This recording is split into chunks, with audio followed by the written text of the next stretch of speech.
EQ snooker में की tips में फिर आप मौजूद हैं और बड़ी इंटरेस्टिंग आज मैं शॉट लेकर आया हूँ। ये शॉट हमने पहले खेली थी, यहाँ पर हमारा वाइट मौजूद है और उस ब्लैक और रेड को हमने खेलना है, लेकिन इसी दफ़ा हमने तेज़ खेला था और उस ब्रेक लगाई थी उस वाइट ने और ब्लैक की पोजीशन में थी। लेकिन अभी मेरे दोस्त ने क्वेश्चन किया है कि आप स्लो खेल के कैसे पोजीशन बना सकते हैं, क्योंकि जब हम स्लो खेलते हैं तो वो बॉल हमारा रोल कर जाता है। इसका तरीक़ाकार ये है कि आपने बिल्कुल चौक ज़्यादा सा लगा लेना है और शॉट को थोड़ा सा पीछे खेलना है, ठीक है। स्क्विश इफेक्ट देना है, लेकिन तेज शॉट नहीं खेलेंगे आप।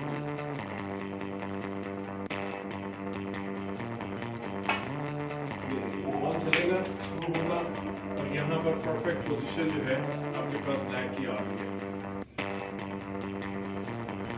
आई होप आपको आज की EQ स्नूकर टिप्स में ये वाली शॉट पसंद आई होगी और आप खेल सकें इसको। नेक्स्ट टाइम प्रैक्टिस इसकी मुझे ज़रूर आपने वीडियो भेजनी है। इसके हवाले से कोई सवाल हो इसको शेयर लाइक ज़रूर कीजिएगा। Thank you very much.